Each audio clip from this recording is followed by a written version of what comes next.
जीवन जगताना आपण सारेच नकळतपणे वयाच्या अशा टप्प्यांमधून पुढे जात असतो की आपल्यालाच कधी कधी मागे वळून पाहताना आश्चर्य वाटत असतं।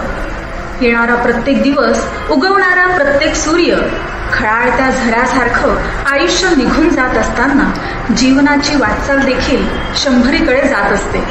अशाच एका अमृतमयी वाटचाल करणाऱ्या सदाबहार मराठी संगीत रंगभूमीच्या कारकिर्दीपासून चित्रपट आणि विविध कलाविष्कार सुमारे 7 दशकं सादर करणाऱ्या सुहास्य वदना अभिनेत्री पद्मश्री नयनाताई आपटे यांच्या 75व्या वाढदिवसानिमित्त आपण त्यांना शुभेच्छा देऊया आणि जीवेत शरदः शतम अशा मंगल कामना करतानाच त्यांच्याशी गप्पांमधून त्यांच्या या जीवन प्रवासातील आठवणींना आपण उजाळा देऊयात।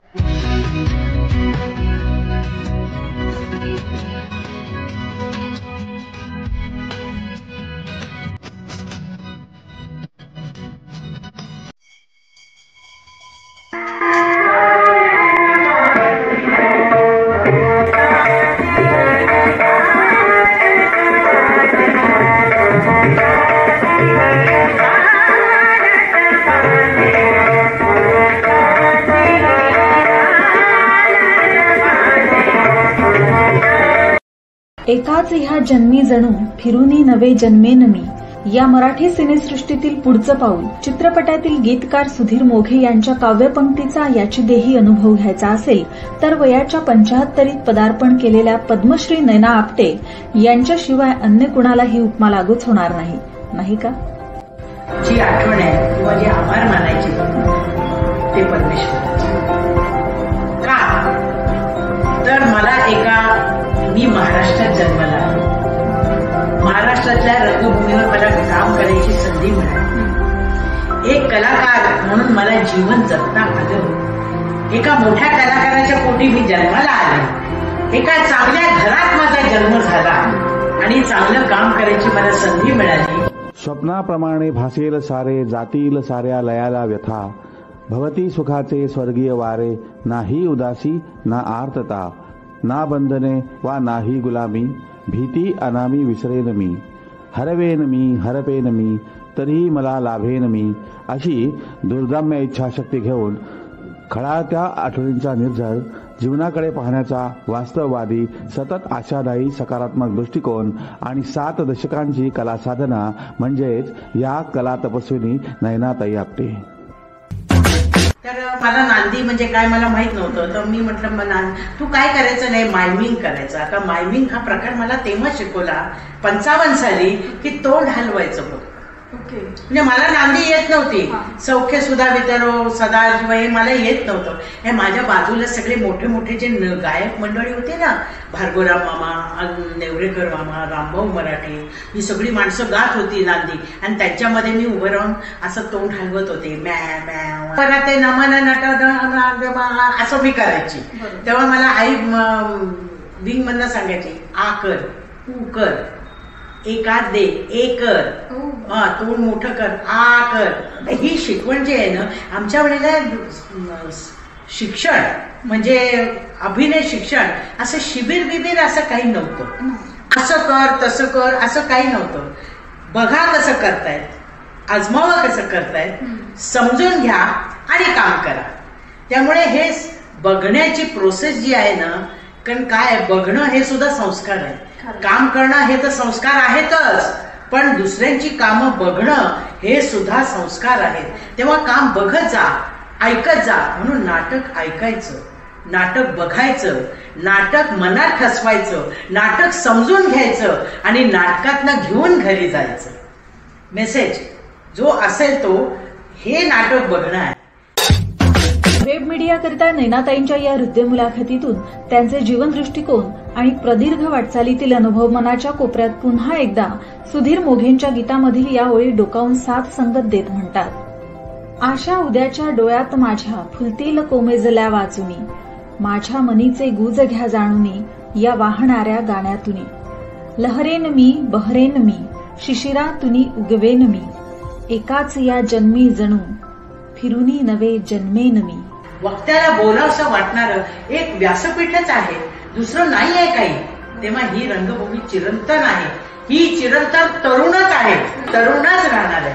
फक्त मला एकच म्हणायचंय की कलाकारांनी 10 सिनेमे करावे, 10 नाटकं करावी, 10 वेब सिरीज करावे, वेगवेगळी कामं करावी, पण वर्षातनं एक नाटक करावं.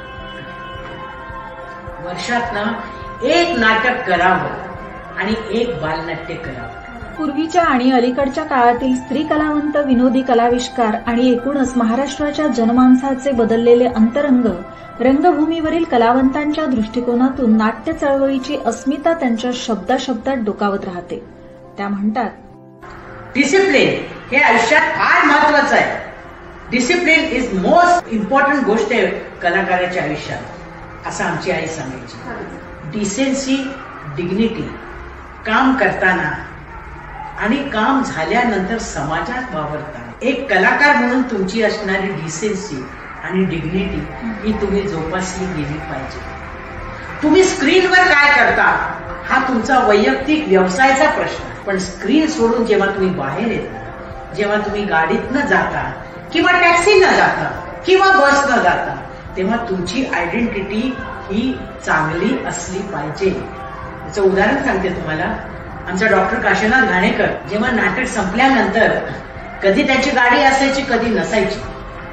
त्यांचं नाटक हाऊसफुल गर्दीमध्ये जेव्हा ते गर्दी संपल्यानंतर ते बाहेर यायचे, तेव्हा तुम्ही त्यांना कधीही जर बघितलं तर पांढरा झप्पा आणि लेंगामध्ये असायचं. हा डॉक्टर काशीनाथ घाणेकर. पण एकदम साधं राहणं. ते जेव्हा रस्त्यात यायचे आणि टॅक्सी करता उभे राहायचे घरी जाण्याकरता, तेव्हा गाडीतनं जे लोक जात असायचे प्रेक्षक, त्या 10 गाड्या थांबायचे. डॉक्टर कुठं जायचंय तुम्हाला? आम्ही सोडतो. मी वरळीला चाललो, चला ना मी सोडतो. हे पाहिजे, हे लोकांचं प्रेम हवं. नुसत्या टाळ्या तिथे नाही, तर ते आपलेपणा जो आहे तो ऑफ स्टेज, ऑफ स्क्रीन याची गरज आहे. म्हणून ऑफ स्क्रीन म्हणा किंवा ऑफ स्टेज म्हणा, तुमची डिसेन्सी आणि डिग्निटी आणि समाजाशी तुमचा असणारा जो रॅपो आहे तो चांगलाच पाहिजे.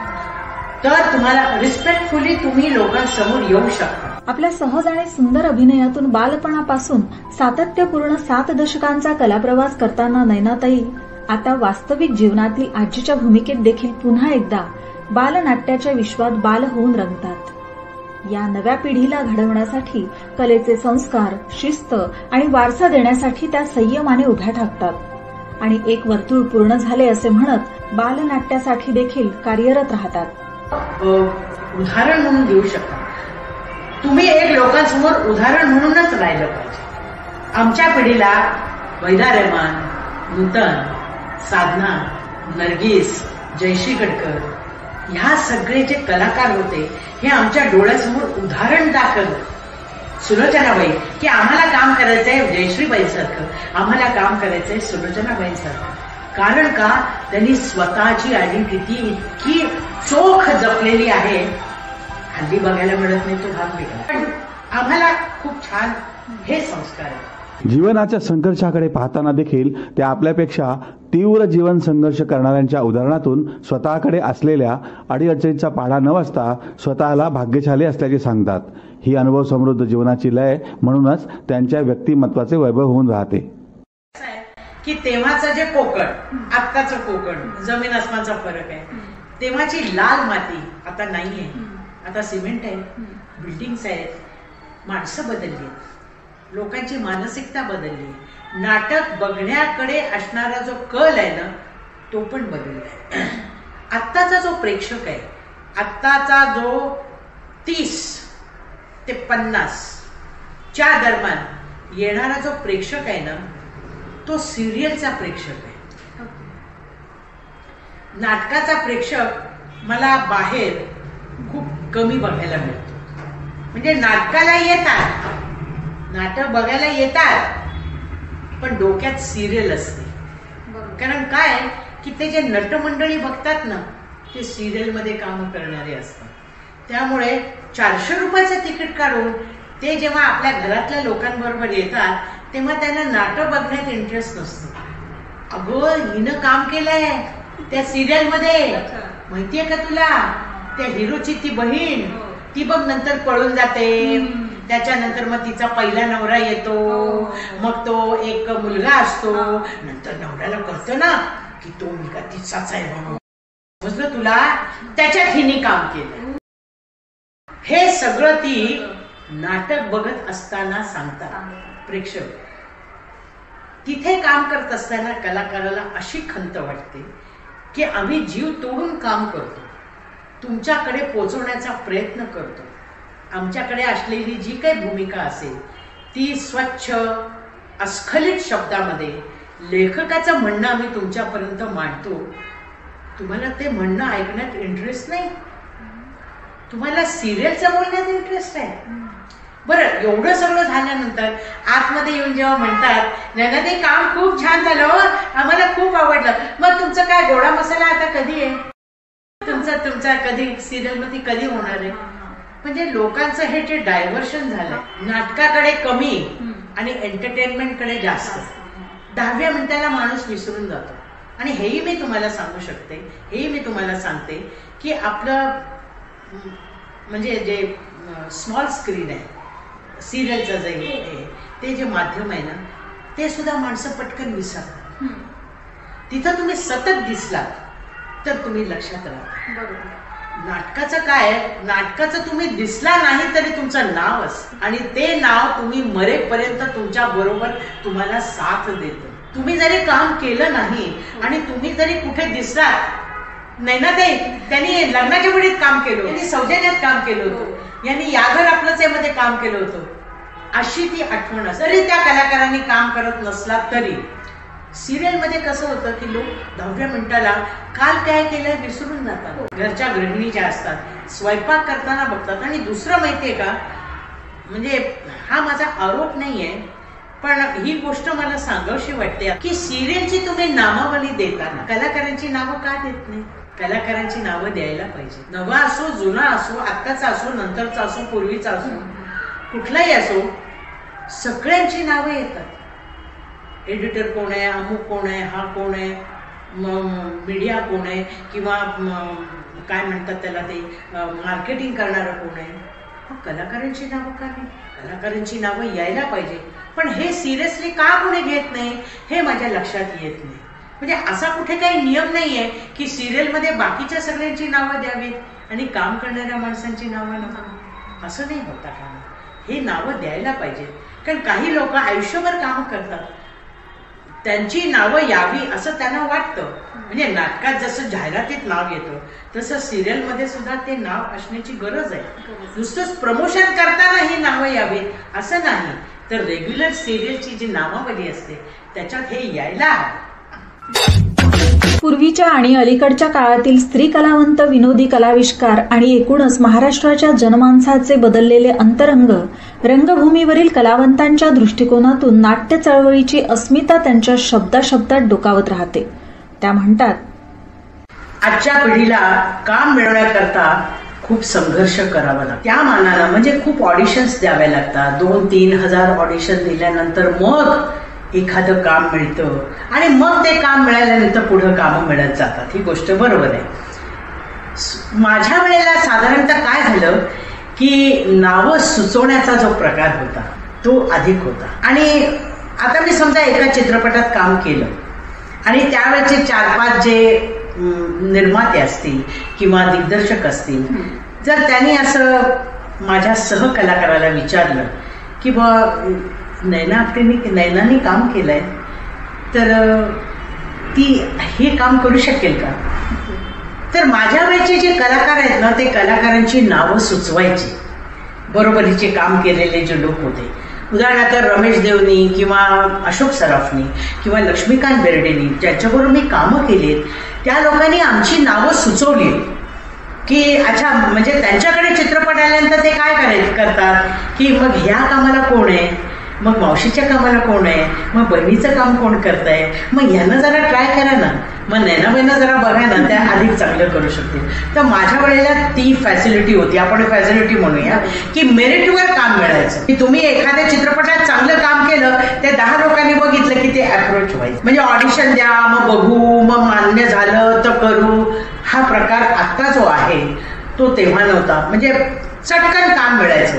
म्हणजे माझ्या बाबतीत तर असं झालं की एक नाटक 200 प्रयोग झाले की दुसरं नाटक माझ्यासमोर हजर असतं, किंवा 200-300 प्रयोग होण्याच्या मार्गावर असलं की तिसरं नाटक माझ्याकडे यायचं, किंवा एका वेळेला मी 4-4 नाटकातनं कामं करायची, म्हणजे 2 ऐतिहासिक, 2 संगीत आणि 2 सामाजिक, अशी सुद्धा प्रयोग मी केलेले आहेत. पण ते कसं की माझं नाटक चालू असताना की नैनाबाई तुमच्याकडे तारखा आहेत का, मी एक नवीन नाटक पण करूया का, हो करूया ना, मला जरा गोष्ट ऐकवा, मग काय नाही थोडंसं म्हणजे काही विनोदी काम आहे, हो का, मग मी नक्कीच करेन. अशी पण कामं आमच्याकडे येत गेली.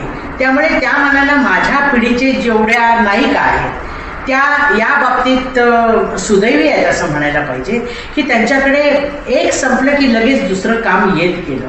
आत्ता मात्र तसं नाहीये.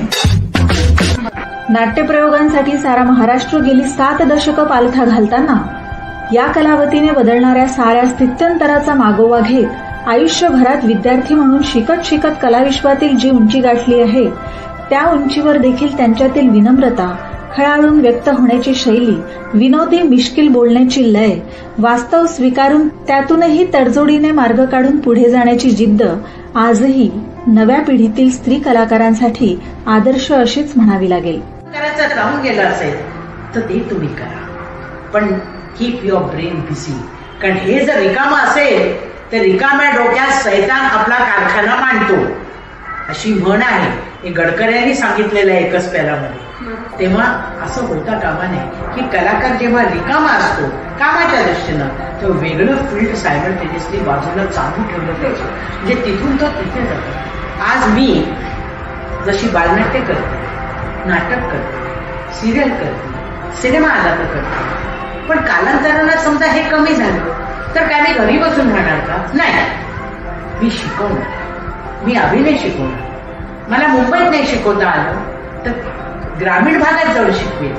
ते मला नाही जमलं तर मी दुसरं काय करणार आहे, वृद्धाश्रमात जाईल आणि तिथल्या लोकांना नाटक ऐकायला मिळत नाही, मी नाटक त्यांना वाचून दाखवेन, जुनी नाटकं वाचून दाखवेन की जे त्यांना जाता येत नाही, जे त्यांना पाहता येत नाही, त्यांना कुणी नेत नाही, अशा लोकांना जाऊन मी नाटक वाचवून दाखवेन की आजी तुम्हाला सौभद्र वाचून दाखवू का? त्या म्हणतील हो दाखवा, मग मी त्यांना ते नाटक वाचून दाखवेन. असा सुद्धा उपक्रम मी आता सुरू करणार आहे. आणि हे आता परवा डोंबिवलीला पनवेलला ज्येष्ठ नागरिक संघामध्ये जेव्हा सत्कार झाला तेव्हा त्यांनी मला हा प्रश्न विचारला की आमचा वृद्धाश्रमाशी टायअप आहे किंवा आम्हाला एखादा कलाकार तिकडे जर आम्ही घेऊन गेलो तर तुम्ही संगीत नाटकं म्हणजे मानापमान आहे, सौभद्र आहे, ही नाटकं त्यांनी बघितलेली असतात, हे तुम्ही वाचून दाखवाल का? म्हटलं हो करेन ना. तेव्हा ते काम करण्याची तुमची तयारी पाहिजे. ते काम छोटं मोठं असं अवाढव्य असं कामाला असं मोजमाप नाही. तुम्ही जे काम कराल ते मोठं आहे. सहस्त्र चंद्रदर्शनाची आस घेऊन अमृत महोत्सवी वर्षात 22 फेब्रुवारी 2024 रोजी पदार्पण करणाऱ्या नैनाताईंना गेले द्यायचे राहून अशी खंत वाटत नाही. नव्या विश्वातील OTT, वेब सिरीज या माध्यमातून पुन्हा एकदा एकाच या जन्मी जणू फिरूनी नवी जन्मेनमी असे सांगताना दिसतात. आणि असे सांगताना वयाच्या 75 घडीव अस्सल जातीवंत कलावंताची भूमिका त्या उत्साहाने व्यक्त करतात. असं जाणवतं की अरे आपल्या शिकायचं राहून गेलं नाही. इव्हन त्यांच्या रंगभूमीवरचा वावर, त्यांचे एक्सप्रेशन, त्यांची काम करण्याची पद्धत, कारण काय त्यांना आता असा अस्सल गुरु मिळत नाही. त्यांचा गुरु कोण आहे आता? टीव्ही, OTT प्लॅटफॉर्म हा त्यांचा आता गुरु आहे. तर त्या गुरुकडून ते जे काही शिकतात ते जे आम्हाला त्यांच्याबरोबर काम करताना जाणवतं ते त्या काही काही वेळेला असं वाटतं की हे आपलं शिकायचं राहून गेलं बरं का, हे आपल्याला शिकलं पाहिजे. आणि म्हणून मग ती उत्स्फूर्त आतमध्ये उर्मी येते की मग ते शिकायला मनुष्य प्रवृत्त होतो.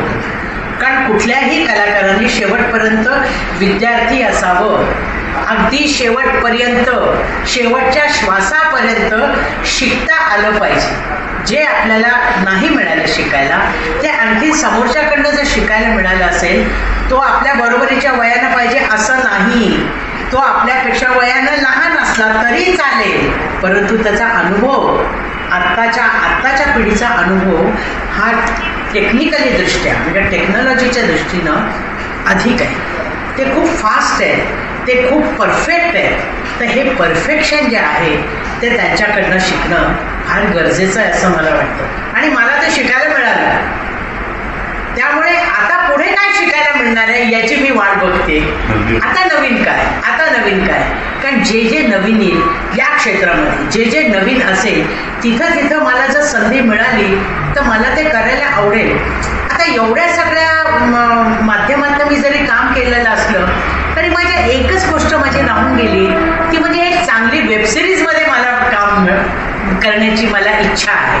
पण चांगला विषय, माझ्या वयाला अनुसरून असणारी कॅरेक्टर किंवा चांगली गोष्ट जर असेल आणि जर कोणी अप्रोच झालं आणि जर कोणी विचारलं तर एक चांगली वेबसिरीज करायची माझी इच्छा आहे. आणि म्हणूनच त्यांच्या या अमृतमयी वाटचालीला पुन्हा एकदा शुभेच्छा देताना मनामनातून शब्द नकळत उमटत राहतात.